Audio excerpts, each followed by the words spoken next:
गोटे कप अटार जितेबाला घरे आपण ये नरम तुलतुलिया और पूरा रसुआ मिठा तैयारी करेंगे ना बाहर मार्केट रू मिठा किणवा तो पूरा पूरी भूली जाए। आगु को रथ यात्रा आसुची तो रथ यात्रा निहाती भाव में अटारू ये गोटे रेसिपी बनईकि देखो बहुत ही इजी हवा सहित खायापी बहुत ही स्वादिया लगे। आग गोटे कप चीनी नहीं जावा ताको मु कड़ाई दे दूची और से चीनी डबल आम ये पानी ऐड करवा। से आम गोटे दुईटा गुजराती को ये खोलिकी पकईदेव जहाँफल चीनी सीरार बास्ना बहुत ही भल आसो। ये अल्प टे केसर मुझे दूची हल्का टे फूड कलर देकी सब अंश को भल कि मिसई दूची।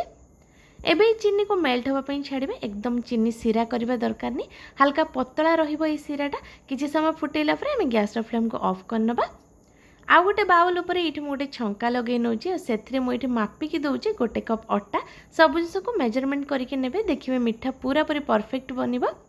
जेतिकी मात्रा में अटा नबा तार अधा आम ये अमूल पाउडर नबा आउ ता सहित अल्प टिके ये लुण दे दूचु 1/4 टीस्पून आउ 1/4 टीस्पून ये आम बेकिंग सोडा देदेबा आउ सब जिस को भल भाव चलई नबा।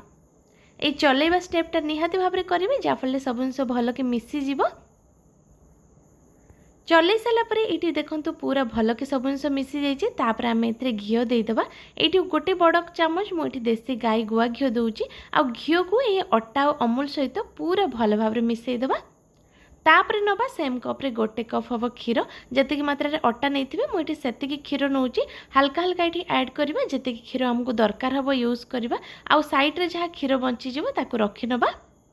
भल कि चकटी सारापर एबे देखो अटार टेक्सचर पूरा नरम अच्छी आउ एक किसी समय मु साइड रे रखिला परे ए भले भाव गोटे गोटे गोला कर नौची। गोला कला बेले देखिए जमती ये बिल्कुल क्रैक रहिबनी।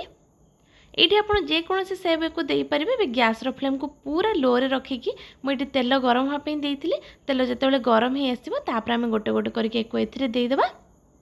एक छाणला बेले आप गैस फ्लेम को बिल्कुल भी हाई बा मीडियम करेंगे पूरा लो फ्लेम रे को छाणिकी नबा जहाँफल भीतर अटा भल भाव सीझीज आ ऊपर कलर बिल्कुल भी खराब हेनी।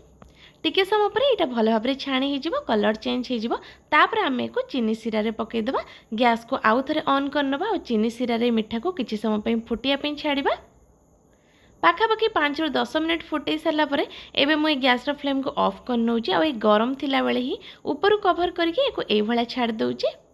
देखिकी जापे मिठाटी केते परफेक्ट बनिकी रेडी होती आ भितर देखूँ केते नरम आ केते बढ़िया भाव में रस जाइए। घरे निहाती भाव में ट्राए कर देखूँ देखिए समस्त को बहुत पसंद आसो। वीडियो पसंद आसिले लाइक निश्चय करने और चैनल नुआ थिले सब्सक्राइब करने।